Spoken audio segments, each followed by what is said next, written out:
Straight ahead on 12 News, Golden Valley volunteers spring into action. Our goal is mainly to provide whatever support is necessary. They're traveling to a part of the country reeling from tornado damage. But first, fighting the itch on two different fronts, from high up in the sky to down low. We have so much mold and grass pollen all flying around the air. 12 News starts right now.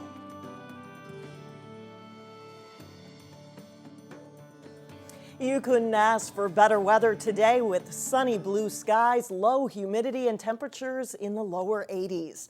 The nice weather is our reward for enduring a brutal winter and a reminder to help us look past some of the pests that come with warmer weather.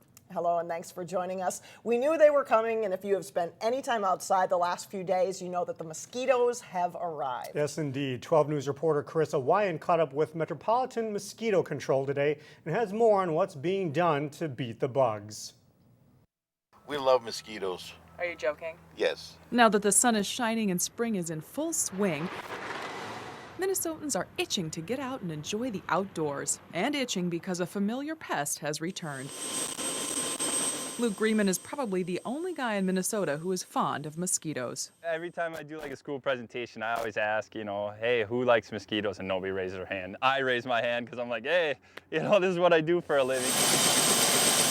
His job with the Metropolitan Mosquito Control District is dependent on the little buggers. Out here in the country, there's a lot more mosquitoes, and they're big.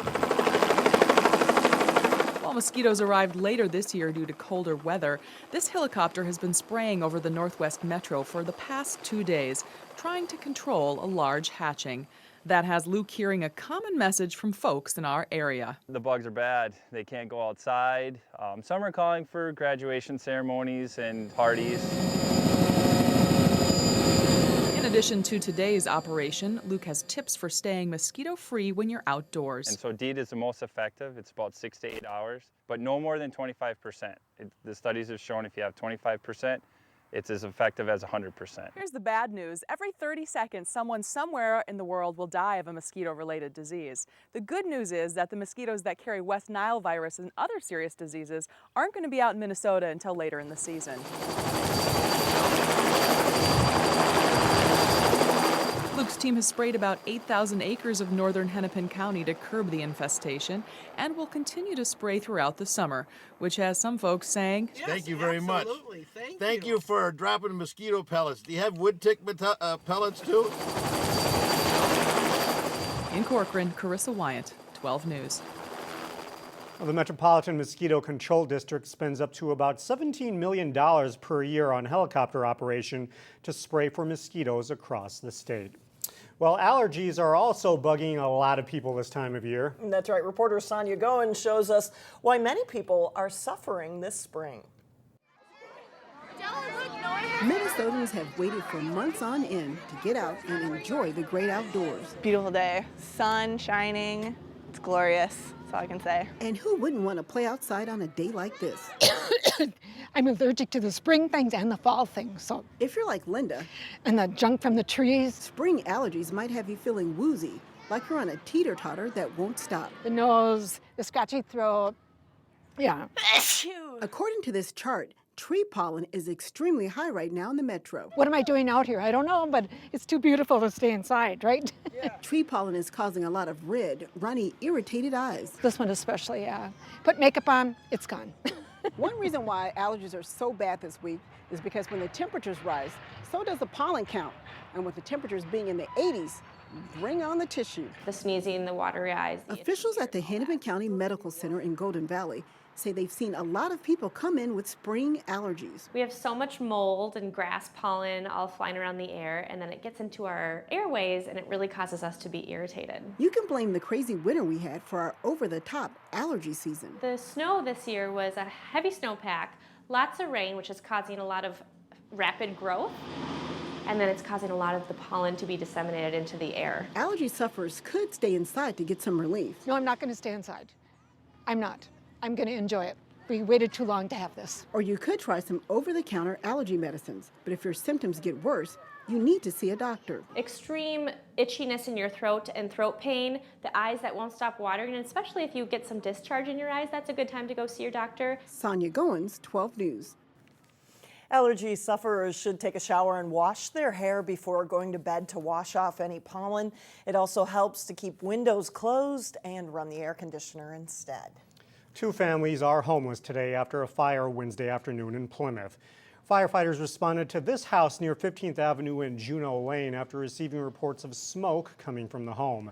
Firefighters from Plymouth and several other agencies had the flames under control in about a half hour. One of the tenants said 2 adults and 4 children lived in the unit where the fire broke out. We arrived, we had heavy smoke coming from a 2-unit duplex. At the time, we weren't sure if everyone was out of the house yet, but we were able to confirm very quickly that everyone had made it out of the house. It's uncertain where the fire started. The cause is under investigation. The man in charge of Osseo's financial operations has been fired by the city. Gary Broughton served as finance officer since 2002. Mayor Dwayne Poppe announced the decision was, quote, based on a performance review. Only 3 council members voted on the termination. Councilmember Alan Hartkoff, who was not in attendance, told 12 News he did not agree that with the decision and with the way things have been handled. Councilmember Bonnie Heinen also did not vote after she stepped down from the council. The city of Plymouth has approved the purchase of land for a future park. The park would be located at the southwest corner of Lawndale Lane and County Road 47 in the northwest part of the city. Right now, the property is mostly farmland. A small piece of the land would be set aside for the Peony Lane extension. It's also possible some of the land could be used for a future Wayzata School District facility. The cost to the city is $3.7 million, money that will come out of the park dedication and capital project funds. Well, coming up, Golden Valley volunteers head to a tornado disaster zone. We'll show you what they're up against as they get ready to leave for Arkansas. And then a little bit later in sports, the playoffs get underway for local lacrosse teams. But first, a warm Friday followed by some stormy weather. Watch for thunderstorms on Saturday afternoon.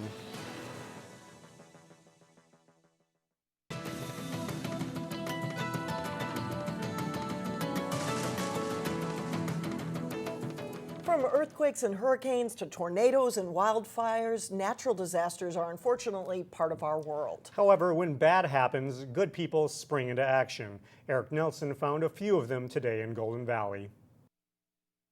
There was shock and awe in Arkansas last month as powerful tornadoes ripped through the Little Rock suburbs, causing death and destruction. It's great because you're really giving back to people that you're really not going to get anything in return from. The Twisters' fury motivated 21 Twin Cities volunteers. They were busy loading food and tools for a trip to Arkansas today and Friday to help out the victims. Usually we bring a few supplies with us, whether it be crowbars, hammers, shovels. It really depends on the type of work that we have to do. Ryan Eckstead and the other volunteers are part of the Headwaters Relief Organization. They want to aid in healing the emotional and physical scars left in the tornado's wake. A lot of times with us, we come in after the fact to figure out what hasn't been done yet, who needs assistance that haven't really gotten that yet, and really providing what they need. This is not the first time that Headwaters has sent volunteers to a natural disaster. They have gone to Haiti for earthquake relief, and they've also gone to Louisiana for Hurricane Katrina and to New Jersey for Hurricane Sandy. Our goal is mainly to provide whatever support is necessary, whether it be emotional needs or just cleaning up after all the tornado disaster. In Golden Valley, Eric Nelson, 12 News. The Headwaters volunteers take 2 different modes of travel to Arkansas. One group leaves in a van tonight and the others fly there on Friday. Well, coming up, a standout student who's making a name for himself in the kitchen. But first in sports, some close calls in playoff baseball. John Jacobson has the highlights when we return. Welcome back. John Jacobson joins us now with sports, and we have beautiful weather and playoff baseball. And Armstrong keeps on keeping on, right? They do. They're in the winners bracket. They're in the championship game right now, coming on Monday. Can rest up a little bit. For veteran high school baseball coaches, lining things up so their teams are peaking at playoff time is a goal. The Armstrong Falcons were just over .500 during the season, but they're playing very well right now in the Section 6-3A tournament. After knocking off number 2 seed Wayzata, the Falcons face number 1 seed Benilde St. Margaret's. A Benilde hit turns into a good play for Armstrong. Michael McGill singles to right field, but Troy Ouellette fires to Matt Bachmeyer third to get lead runner Keaton Studsrud to end a BSM threat in the top of the first. Third inning, Ouellette comes through with a bat. His single to right field brings Josh Thorpe in to score from second to break a scoreless tie in a game that's mostly about pitching and defense. Jordan Kuznia is superb on the mound for Armstrong, and he gets out of a bases-loaded jam in the fifth with a sharp curveball that freezes Nathan Hanks. Kuznia worked 6 shutout innings. And Jake Westner closes it out with a scoreless 7th inning as Armstrong wins 1-0. Ouellette talked about driving in the game's only run. I was feeling good. I was just looking to drive one up the middle, other side, and he kind of changed it up on me, and I pulled it. So I felt like I made a good adjustment on it. In Section 5-3A, Champlin Park and Osseo look to bounce back in losers bracket play. The Rebels and Orioles meeting at Midway Stadium. Kip Youngquist gets Champlin Park started, singling to left to score Casey Carlson with the first run of the game in the second inning. Justin Clark on in relief for Osseo because of an injury, and he's greeted by Carlson cracking one over the center fielder's head. Eric Pearson scores, and the Rebels lead 2-0 in the top of the third. In the fourth, Osseo escapes the jam with good glove work. They turn a crisp 4-6-3 double play, keeping the Rebels off the board. And Osseo builds on the momentum. The squeeze bunt laid down, and Charlie Hohenstein scores, and the throw goes to first. Justin Philippon hustles in and scores 2, and Osseo goes in front 3-2. Champlin Park responds. Riley Johnson singles to center in the fifth to bring Tim Munn in, and that run ties it up 3-3. Later in the fifth, Trevor Kaminsky scores Johnson with a ground ball to short, and the Rebels take the lead for good at 4-3. They escape a bases-loaded jam in the bottom of the fifth inning, and Champlin Park eliminates Osseo. Final score 5-3. In Class 2A, Providence Academy earned the top seed for the Section 5AA East bracket. The Lions facing 4-time defending section champion Delano in the winners bracket semifinals. Bottom of the second inning, the Lions' Jackson Baird hits a chopper to the second. They can't get the out at second base there, and Michael Villafana scores, and Providence leads 3-1 after 2. With the Tigers score twice in the third inning and 2 more times in the fifth, including this run as Christian Triplett scores on Jordan Schramble's single to left. Later, Delano plates 2 more on Toby Hansen's long home run over the fence and right. Delano wins 12-3. The Lions will play Breck tonight, Thursday, in an elimination game in Loretto. It's playoff time for local lacrosse teams. Play started Wednesday in a couple of sections featuring area teams. Maple Grove girls hosting Anoka in Section 8. Second half, Paige Nasco sets up Claire McLean for the shot and goal for Grove. Lauren Kaufman sends the high pass to Haley Herdine, and she takes it down and rips the goal for a 9-3 Crimson lead. Kaufman and Herdine hook up again here. The quick pass, quick goal, and Maple Grove starts to take over. Later, Taylor Hale scores from the free position. The Crimson roll to a first-round victory over Anoka, 15-3. In Section 7, Osseo-Park Center hosting Spring Lake Park. First half, Andy Carline makes a nice run, fires the high shot in for an OPC goal. From the free position, Ariana Jones scores to give Osseo-Park Center a 5-1 lead.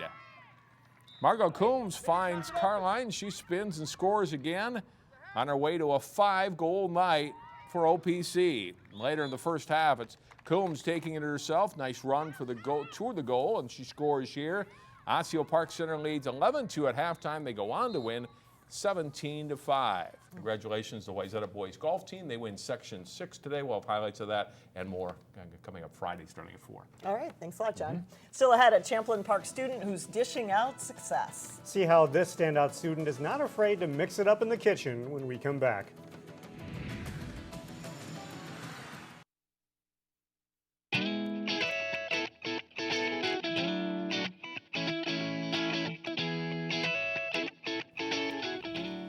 Well, ask and sometimes you will get surprised. Last month, a Rice Lake Elementary first grader wrote a letter inviting Viking star Cordero Patterson to visit her class. And guess what? The Vikings receiver showed up. Nevaeh Torma is the one who wrote the letter, and Patterson had lunch with the girl and spent some time in her classroom answering questions and signing autographs.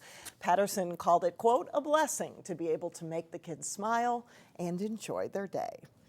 Well, there is an old saying that the way to a man's heart is through his stomach. But being a good cook also has advantages. Today's standout student from Champlin Park High School used his abilities in the kitchen to help shape his future. All right, who's next? Luis Montenegro is no stranger to the kitchen. Here you go. Or for that matter, I'll make it special. cooking classes. He has been in all of our foods classes as well as many of our other classes down in the Family and Consumer Science area. There's a reason for that dedication. All right, camps. I love camps. I love milk. And it's not because of the occasional opportunity to eat ice cream and frozen yogurt in class. Food is art. Food is passion. For this Champlin Park senior, food is a passion that developed at the age of 8. Usually at home we have pretty bland food, which I don't like all that much. So I like going on the internet looking for new foods. I love experimenting with food. It's really fun. From there, his love and experience grew, to the point that Luis has even been involved in statewide cooking competitions. Some of those different things that he's accomplished is pretty amazing within his high school years and the dedication that he's had. That dedication to become better in the kitchen paid off to the tune of a $2,000 college scholarship from the Hospitality Minnesota Educational Foundation. Luis hopes it will help launch a career. I really enjoy working with kids, and being a foods teacher would be really awesome in high school. Teach my passion for the other kids, show them the art that food has and everything. If that's the route he goes, his teacher has full confidence in his ability to succeed. I think whatever he does, he's going to be very accomplished and have fun at it. Well, next year, Luis will attend Minneapolis Community and Technical College. One day, he says he hopes to own his own restaurant in the Twin Cities. And he was telling me about that restaurant. He hopes to switch up the menu every 3 months to keep it fresh. So nice. Oh, Good good for skills. him. I'm Good thinking kid. down the road, good husband material. So some good skills. There you go. I can make toast with the best of them, so I could learn some things from you, Luis. I was just going to say, get some tips from Luis. Yes, indeed.